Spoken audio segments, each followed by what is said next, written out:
So today we are incredibly excited to have Dr. David Duriesmith presenting the politics of transforming masculinities in the wake of conflict. David Duriesmith is a lecturer in the gender and politics at the University of Sheffield. His research explores the research between patriarchy, masculinities, and violence from a pro-feminist perspective. The three main strains include masculinities and peacebuilding, gender in foreign fighter networks, and the transformation of war. David holds a BA and PhD in international studies from the University of Melbourne.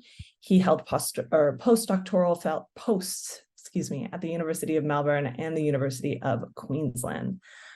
His recent publications include Transforming Masculinities After Scandal, the response to Australia's war crimes in Afghanistan, and the possibility of change in military masculinities, which was published in the Australian Journal of Political Science, and Masculinities and Disengagement from Jihadi Networks in Studies in Conflict and Terrorism. So as per our usual format, where our speaker will present for 50 minutes, and then we will have 25 minutes for questions from our audience. We ask that you hold your questions until the end of the talk, and you can feel free to raise your virtual hand or type your question in the chat, and we can unmute you and engage through all the benefits that Zoom provides. Alex will be managing online Q&A, and we do ask that any audience questions be very brief. Please be on topic, and most importantly, posed in the form of a question that is related to our presenter's research. We love that. Okay, so with that, I will pass this over to David. Please join me in giving him a warm welcome. Thank you so much. Good afternoon. It's great to be here with you all. So, like we said, I'm going to be talking today about my research on the politics of transforming masculinities in the wake of conflict. I became interested in this topic around 2012 when I'd been doing some work for my PhD on how masculinities, in short, get worse during war. And this is an area that had been researched quite a bit at the time around how is it that expectations that are placed on men and the behaviors that men normally exhibit in contexts become more violent, more harmful to peace processes and wreak lasting damage after conflicts ended. And I began to see an interest in the mirror of that question, which is, how do masculinities get better, or can they get better after conflict in ways that might meaningfully make a positive difference for the presence of violence? So today I'm going to talk to you about my research on this topic, which explores particularly the idea that we should treat this as a political process as opposed to an individual process of self-betterment or self-improvement, and make the argument that the majority of initiatives in the context of peace building, certainly, but in the wake of conflict to address violence, are trying to transform masculinities. They might just not know it yet. And then I'll look at, more specifically, what are those who have actively tried to shift masculinities doing, and what might some of the gaps be? So to give a bit of the context on where this work comes from, men and masculinities have, in one way, largely been invisible from peace and conflict studies. Now, this is obviously not to say that men as a group, us, have been invisible. We've taken up all the space, we've taken up all the scholarship, and overwhelmingly, studies that haven't mentioned gender focus on men within studies on conflict and peace. However, when work explicitly addresses gender, going back to the phrase from Terrell Carver far too long ago, it still largely gets used as a synonym for women and girls. There are exceptions to this, obviously, but scholarship within peacebuilding has still continued the tendency to treat work on gender as being a scholarship about women's experiences. Despite this, we do see the emergence of a distinct body of scholarship on masculinities and conflict over the last 3 decades that has explored a range of different topics, like how men are recruited within armed organizations, how conflicts reflect dynamics around masculinity, about how masculinities shift during war, and to a very limited extent more recently, how masculinities shift after formal conflict ends. Despite this, there is very little existing scholarship on how to shift masculinities after armed violence has ceased, or on how to work with men in order to make peace more equitable. There are some small exceptions to this, like Brandon Hamber's work, or Kimberly Theoden's work on DDR processes, Henry Merton's work on small arms. But for the most part, we have a bit of a strange divide in existing work on peace, which is that work on gender and peace often doesn't do men. And mainstream work on peace building often does men exclusively, but doesn't engage with gender, doesn't engage with the idea that gender might impact men's lives. Now, there is a parallel body of scholarship I think we can look at here to ask some interesting questions around what would it mean to look at men in a more gendered way in peace and conflict. And this is the work on transforming masculinities outside of conflict. So for a very long time, there has been initiatives and work from feminist and pro-feminist men's organizations on how to shift masculinities, and particularly how to engage men to prevent sexual and gender-based violence in the global north. These originally came from pro-feminist men's organizations. These were men who were adjacent to women's liberation movements, who became convinced that their own behaviors and practices were harmful or patriarchal in ways that they needed to work on actively, and that simply accepting the political goals of feminism didn't sadly get them towards behaving in more feminist ways in all instances. And they developed a range of initiatives to try and shift their behavior in relation to women, in relation to gender. Quoting from Gary Barker here, who's done quite a lot of work in this space through his work in Equimundo and previously Promundo, he says, men and boys can and do change attitudes and behavior related to sexual and reproductive health, maternal, newborn and child health, their interaction with children, their use of violence against women, questioning violence with other men, and their health-seeking behavior as a result of relatively short-term programs. What this work says is that if you think that men's behavior in many contexts is problematic, harmful to themselves, harmful to their community, to women around them, then that behavior is not inevitably comported that way, that it can change, and that it can change with interventions that are targeted and explicitly focused on shifting masculinities. Work on this topic has emerged primarily in areas like public health, sociology, and criminology, rather than work on conflict explicitly, but has had some modest evidence showing that men's attitudes around gender can change. Now, happy to answer some questions about this literature, because there are a lot of caveats that we could go through here about how you measure change, around how you measure attitudes, but there is a body of work here that says masculinities can shift. So my research comes at this with a particular question, which is, how is masculinity transformation and work on peace linked? And I'm interested in this question from two different directions. So first of all is the question of, how are those who are working already in spaces that there has been armed violence and conflict trying to shift masculinities in ways that might produce more gender equitable forms of peace, more stable forms of peace, or reduce the likelihood of conflict returning? And the second part of it is, how is work that is happening in sites of conflict overwhelmingly targeting men, overwhelmingly targeting men's relationship to violence, political authority, and the economy? How are they engaging with the concept of masculinity, and what shifts in masculinity are they trying to produce, even if they haven't thought of it in those terms? So to do this, the project I'm talking about today looked to explore three different things. First was, how have those who've pushed work on masculinities internationally understood what they're doing? What do they think masculinity is? What do they think good masculinity looks like, if they think it can exist at all? And what sorts of interventions are they trying to produce to elicit those outcomes?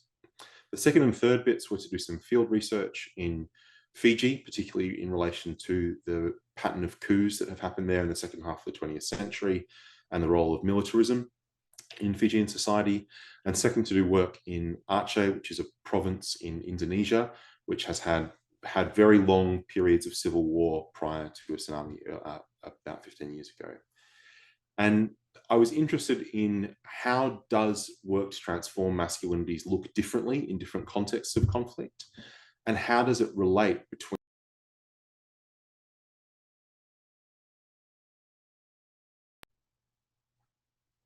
and those who work within these sites. Do their efforts align or do they clash? So this is explorative work. I'm not trying to prove whether interventions are successful in changing men's behavior. I think the interventions are not currently widespread enough to fully do that, and that the evidence base would have been quite difficult to elicit. I was much more exploring what are they trying to do and what are the tensions that that produces. So let's talk about the international context.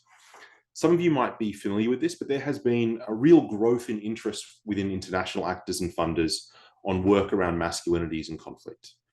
The growth of this work has come through two broad strains. The first strain is male ally or advocate programs. You might have seen these within your own university or organization that you work with.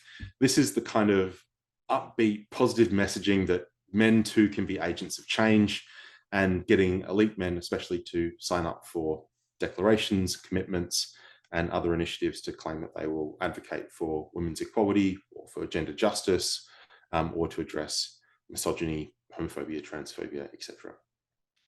This is a set of work that focuses on men as positive agents of change and using them in an agentic way.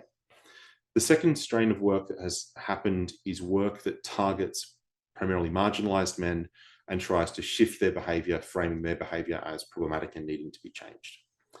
While this work has emerged, very briefly, there has been a lot of contention and conflict within funding spaces and within different feminist organizations about whether it is a good thing that work is emerging around masculinities. I'm very happy to answer more questions about this, but to express a bit of the concerns, what that looks like, I'll quote from a piece from the Men Engage Alliance, who's one of the big actors that organizes small organizations working on masculinity transformation, and UNFPA from 2012. On these issues, some groups think that because too little attention has been paid to women and girls as survivors of gender-based violence and conflict, engaging men is a distraction or a drain on scarce resources. Others argue that the victimization of boys and men in conflict has been ignored and even denied, making the case that this may, in fact, prolong or produce conflict and undermine gender equality. There's also a bit of concern from participants that I interviewed who were in the funding space that this was an evidence of men taking control of an area that had been forged by women for women's needs and interests. As one of my participants who worked in an NGO in the UK said, there's been a men, peace and security agenda from the dawn of time. It's just been called security. So why do we need this space when so much of the security space is already focused on men and boys' needs and experiences? But there is a tension here from those who are arguing if you want to address the harms that are happening on the basis of gender, which is overwhelmingly caused by men to women and to men as well, then you need to work with them. And those who are saying this is another way in which women's scarce resources are going to be drained away for priorities that don't reflect their needs. So what does work that gets branded as masculinity transformation look like? Well, one of my participants from the UK, a different one, said, funders are very interested in masculinity work as long as it contains flashy positive messages. You know, you can send out messages that say things like men and boys do change and here are 3 easy steps that we can get it there, then they'll be interested in tacking it onto funding. Others have said that there is an interest in addressing patriarchal or misogynistic attitudes and behavior as long as you narrowly focus on the patriarchal attitudes and behavior of marginalized men and boys within conflict settings towards women. They also seem to suggest that the goals of this work were often ambiguous, that the initiatives wanted men to be less violent, to be more gender equitable, but that they had very unclear understandings of what that might look like. What does good men's behavior even look like? Is this about getting men, for example, to detach their commitment to masculinity and their attachment to gender differentiation? Or is it about producing an alternative version of masculinity, which men should be judged if they don't live up to? There were also questions within this space about the growth of short-term programming. This was work that would go into a community that had been affected by conflict, run a series of short workshops with men, and then evaluate change, particularly by doing surveys with men prior to the intervention, running a workshop, and then doing a survey afterwards. And there was a real concern from a lot of the participants that this didn't necessarily measure well whether men's behavior had changed. I like to think of this in a kind of really everyday sense. Maybe you all had similar experiences. I think when I asked my male peers about, for example, how much gendered labor that they do, they have a somewhat inaccurate perception of how much gendered labor they do compared to if you ask their partners. And when you do research that specifically targets that and looks at what gendered labor men do, they're not good at estimating that. So the attitude change surveys, there was a bit of concern from participants about it. In terms of what work is getting funded, one of the participants from Germany said a significant funder had said they would like a checkbox list of how to spot toxic masculinity, which relied on stereotyped ideas about the dangers of violent Congolese men who beat up their wives and children. This sort of neo-colonial and externalized version of harmful masculinity as something that someone else does. Another participant said pretty much all the work that is being done with men in socioeconomically deprived sections of society in global South countries. And so the goals here were to challenge masculinity, but only as long as it was challenging men who were relatively marginalized within their context. There was also, I would say, as you would expect, but quite fundamentally different goals being expressed by those who've been involved at an international level for what this work was trying to do and what the end goals should look like. When I asked one participant who worked in the NGO space and had a really significant impact on this, about if you want to promote good masculinity, what does that look like? And what she said was, we aim to diminish the alpha male, Rambo-esque kind of redneck American masculinity and elevate back the elements of what back in the 1950s used to be called gentlemanly. So for me, this reflects a real tension, because for lots of the other participants, they saw what back in the 1950s might have been called gentlemanly as being a key part of the problem. That patriarchal manifestations of masculinity weren't just about flashy presentations of violence, but about men in negotiating rooms within the UN space, within governments, shutting down women's experiences or excluding them, that it wasn't about a degree of crassness or visibility of violence, but about the entrenchment of patriarchal hierarchies that made conflict more difficult to address. This tension here about what good masculinity looks like was really expressed by lots of the participants. For one of them who had done a lot of work in this space, but was fairly skeptical about whether it was ever going to have a meaningful impact, she said, properly addressing masculinities would actually mean questioning the foundations of the institutions we build. It would lead to a fundamental questioning of the security sector and how certain masculinities are celebrated by our partners. And from her point of view, most of the interventions that were being run focused on addressing the most visible symptoms of patriarchy, as opposed to fundamentally challenging patriarchal masculinities at all. And that whenever you raise those questions more substantially, for example, the problems that might be present from men who were within the diplomatic corps and performed masculinity not through physical violence, but by using expertise, eloquence, and education to demean and belittle other people in their space, particularly women, gender diverse folk, that this wasn't something that anyone was really that interested in. But they wanted to do masculinity programming fundamentally as a way to police men who were already seen as being marginalized and problematic by the men who were being most rewarded under patriarchal institutions. So internationally, that's what this space looks like. There's a growth of initiatives, particularly small group-based initiatives with marginalized men and with advocacy work with elite men. Elite men get to be agents of change. Poor and impoverished men get to be problems who are taught how to do masculinity better. But this doesn't necessarily align to what it looks like in practice when you go down to spaces where feminist organizations and pro-feminist men have been working on these issues for a long time. And there are some tensions there for how it plays out. So the first context where I did research in the field for this was in Fiji. Now, happy to answer more questions about this, but to give a really brief overview, Fiji has a history of inter-ethnic conflict after colonization that is related to the importation of indentured slaves, indentured laborers, not slaves, sorry, from South Asia.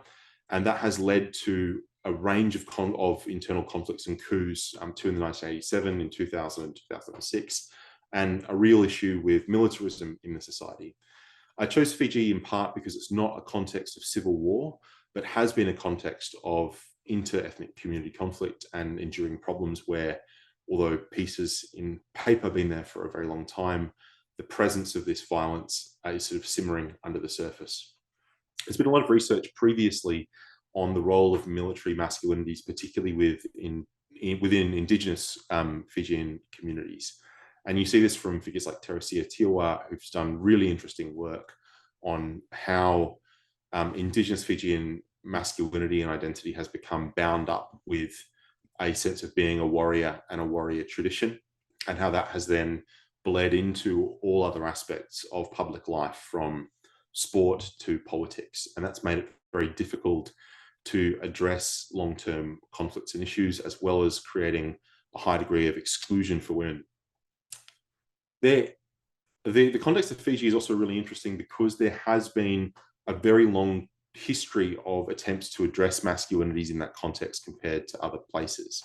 So earlier on in the talk, I said there was about 30 years of work on transforming masculinities within academia in relation to conflict. But for most of the spaces where interventions have actually been carried out, it's more like 10 or 15 years. In Fiji, though, initiatives were being run by Fijian women's organizations to try and address masculinities in the early 2000s. And early on, these initiatives began by explicitly working with the military and the police force. And they began with the intention of both trying to address men's own issues that were related to PTSD and trauma through military service, as well as challenging men's relationship with violence and authority. More recently, though, we've seen the growth of masculinity transformation initiatives from the government with the Man Up Fiji campaign, the churches, NGO organizations, as well as being funded by international actors to a lesser extent. These initiatives, following the international pattern, have targeted mostly poor, rural, indigenous men and boys, and have focused on a range of different issues, for example, on youth disaffection, poverty, lack of education, pornography use, substance abuse.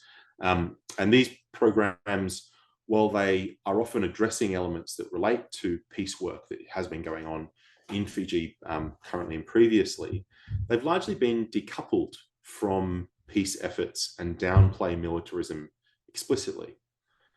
This is an interesting context from my point of view, because it's a context that is highly militarized, has had issues with coups and with civil military relations. But when there is masculinity transformation initiatives, the organizations who do that work try and avoid explicitly talking about the role of the military in men's lives and know that they can't really touch it. I asked questions about this while I was in Fiji about why is it that you can't do that? And lots of the organizations said something along the lines of, it doesn't feel safe to engage in that area.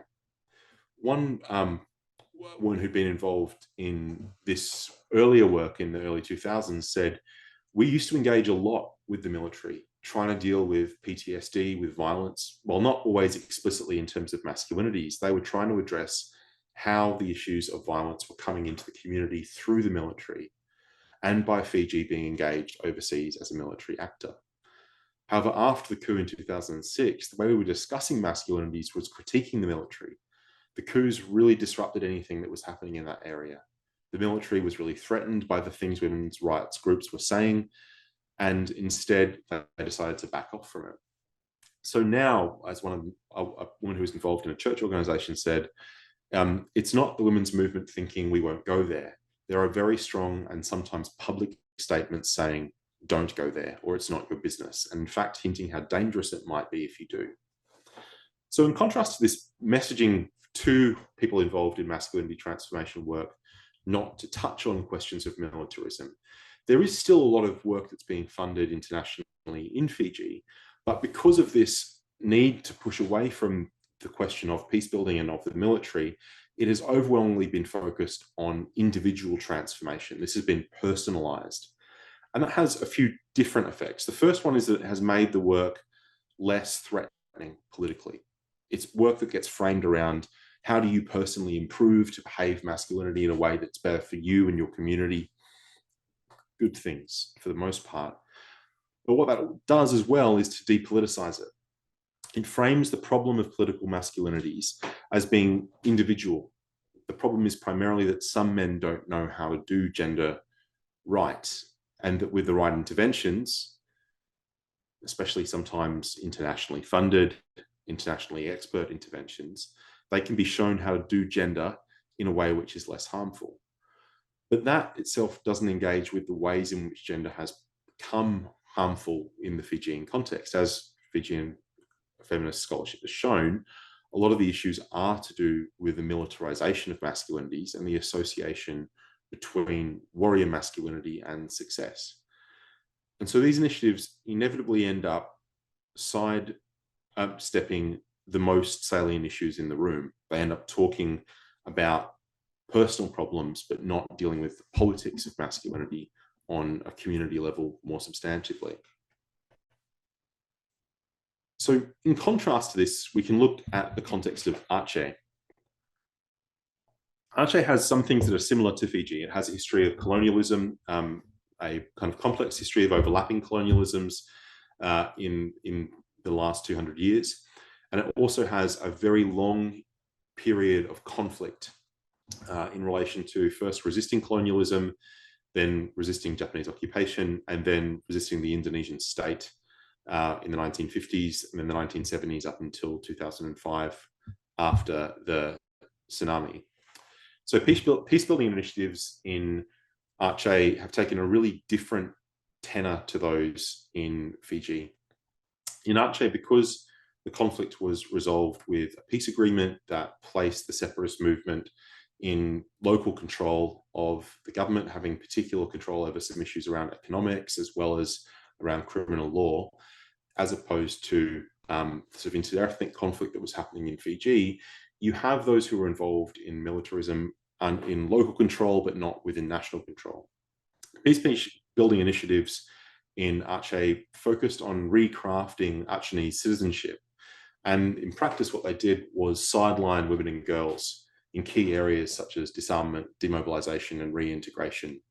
And a lot of work has been done looking at this question of how peacebuilding in Aceh marginalized women and girls while reinforcing more patriarchal legal arrangements. The peacebuilding processes also resulted in more stringent and difficult moral laws for, I would argue, all citizens, but particularly for queer Achenese citizens, as well as for women and girls who had increased policing around their dress, personal behavior, and intimate relationships. So Aceh is also interesting because there's a lot of programming that is being done by religious organizations primarily, and informal organizations of pro-feminist men that try to use local narratives of cultural independence and authenticity to address masculinity. In contrast to Fiji, there's much less nowadays of international funding in this work, but instead there are organizations where local men are trying to challenge more patriarchal masculinities by making a case that this is not authentic Achenese culture and that historically women have had a much more prominent and significant role in society. These efforts also much more explicitly address the impacts of war and the tsunami, while having difficulty of addressing militarism and structural conditions. In contrast to Fiji, there is a lot of space to talk about the trauma and impact of the Civil War, as well as the tsunami. And so the initiatives that are being done with men often are targeting those things. But the men who do this work face a much higher likelihood of backlash. One of the participants who runs small religious groups with men looking at reinterpretations of Islam to be more gender equitable and promote more peaceful models of masculinity, said, "After I wrote an article in a newspaper about women's rights, my house was pelted with rocks. Now there is the stigma that I am, in his words, a Jewish agent of human rights." And there's this kind of stigma associated with some of the men involved in this work, where they get branded as sort of an international colonial imposition for working on gender equality with men. And that causes significant personal problems in their lives. So where this is trying to address means that the dynamics of conflict are quite different to Fiji. As one religious leader said, "We've lived with more than 30 years of conflict. There is violence in the culture. It means that no one trusts each other. It is so easy to provoke confrontation between groups. That shapes what it means to be a man. We always have to overcome that." And that meant that initiatives that were being run in the context of Aceh often had to deal with a much greater degree of personal mistrust, as well as fears of personal backlash than was present in Fiji, where the people who were running interventions said that communities were largely receptive if there were also some difficulties. There was also the argument from participants that they couldn't address economic structural conditions. One of the things that we see in work on masculinities over the last 10 years especially, is there is increasingly a trend of treating masculinities as personal sets of attributes as opposed to structural ones. When you look at the foundational scholarship on this topic, it tends to treat masculinities as a position within a gender order. It's more about structural conditions and repeated behavior. And that means that economic conditions have kind of fallen off the radar for a lot of this work. That means that when interventions go into a context, they will often talk about how feelings of economic deprivation might encourage certain groups of men to use violence as a way to claim manhood. You know, that if you feel undermined as a man, and you're in a context which says, when as a man you feel undermined, you should use violence as a way to reassert your position in society. There has been a tendency to only focus on the decision of some men to respond with violence to this position of being marginalized, as opposed to, for example, looking at how gender arrangements work on the economic exploitation of some men by others, that the presence of masculinity is not just there as a problem for men who enact violence, but also for the men who live up to gendered expectations and are rewarded for doing that. So in the context of Aceh, this meant that militarized men who'd been involved in the Free Aceh movement, who then had become part of the local government and were able to get lucrative deals that they were extracting wealth, that their relationship to masculinity and militarism was largely left unchallenged, even though they were participating in very similar forms of masculinity than more marginalized men. They were just doing it in a way that was more successful, and that success meant that they didn't need to default back to violence as a mechanism for claiming status and authority. If we just address the men who are not living up to these expectations and acting out violently, I would argue the risk is that masculinity interventions end up not addressing the politics of patriarchal masculinities at all. They just end up addressing the symptoms. In the work of Henry Maternon, he makes the argument that what this can end up being is a process of stabilizing patriarchy rather than challenging it, and that the interventions to produce gender equality end up reinforcing patriarchal and harmful understandings of how to be a man, but instead encourage participants to do it in a way which is less disruptive to an intrinsically unethical and harmful gender order. So a few thoughts from this work on what it means and what the research suggested about the gaps. So the first thing I would say is that the current efforts to produce gender-sensitive peace building and masculinity transformation are quite poorly aligned. There's not a lot of work that's being done that directly addresses a more holistic sense how we should shift masculinities at a social level to produce more gender equitable forms of peace. And when you look at the majority of peacebuilding initiatives that are going on, thinking about DDR programming, for example, about security sector reform, about work on law and governance, this work is not, for the most part, framing men's behavior as being produced by gender at all. And when there is work that is targeting men explicitly in relation to gender, it's not targeting those issues around economics or political authority, but instead is focusing on what are framed as interpersonal behaviors, whether that is gender-based violence against a partner, participation in criminality, gang activity, substance abuse, for example. So masculinity gets relegated to an issue which is seen as purely personal. Now, as good feminists, we would know that the personal is political, and these are important things to address. But the disconnect is that work that is addressing the traditional domains of peacebuilding are then getting framed as gender neutral.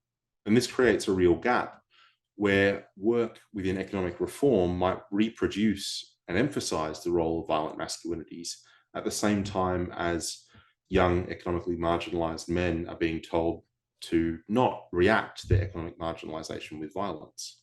We're not really addressing the root causes of this at all. We're simply addressing the symptoms for the most marginalized men. The second thing that's related to this is we have a real tendency of thinking about masculinity only in relation to the most visible examples of gender politics.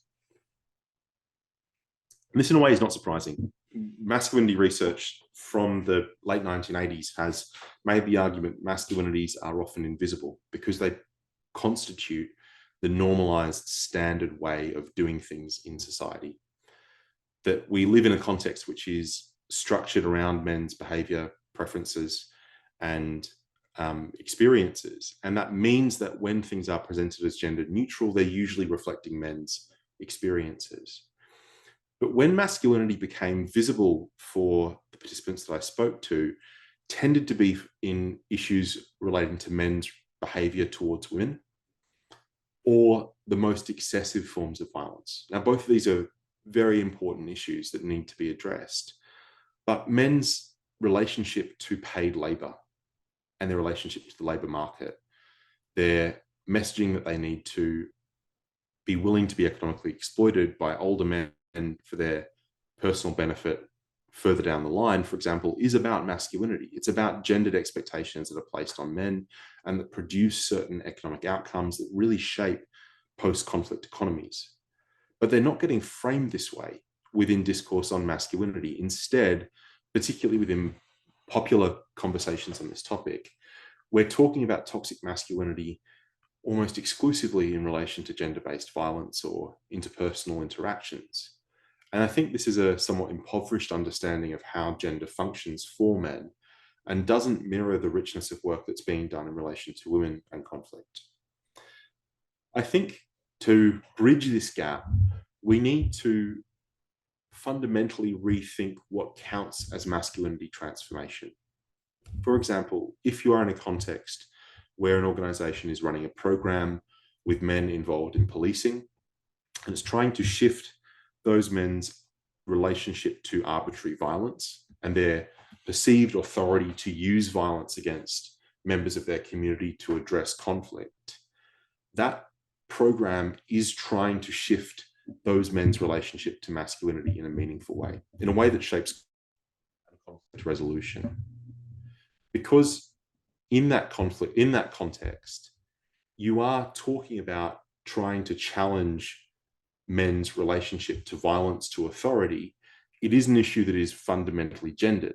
But for the most part, if it is about a male authority relating to other overwhelmingly young men in relation to policing, it won't get treated as a gender issue. This requires a much broader account so that when we're doing gender work, it's not only by the gender policy stream expert within an organization, but any time a program within your organization or context that you study is overwhelmingly or exclusively targeting men, trying to shift their behavior, and particularly trying to shift their behavior in relation to violence, authority, or economics. It is doing masculinity transformation work. Lastly, for the question around linking, both of the contexts that I looked at suggested that isolated masculinity transformation programs had to avoid key issues of peacebuilding and were unlikely to produce the kind of long-term changes that they aimed for, not because they weren't addressing important topics, but because they had to ring fence to only address the most depoliticized topics and to frame their interventions as personal transformation, individual liberal self-betterment, as Mertens and Mertens say in one of their articles. So a few final reflections here on what we can think about to politicize masculinity transformation more meaningfully, and what a more substantive effort to engage with masculinities in peace and conflict would look like. First, I would argue what I've been saying from the start of the talk. We need to understand many existing peacebuilding initiatives as efforts to transform masculinity that are just being done in a way that is insensitive to the gender dynamics that they're confronting. Men and women, many people, are often not very reflective about when masculinity operates because of the way that it's made invisible, and we need to render it visible in contexts where work is targeting men. Secondly, factors that are shaping masculinities in each of the cases that I looked at were not limited or constrained to what might conventionally be called gender politics. Those areas like sexuality, care work, public violence, they all mattered. They were all important and significant in each case.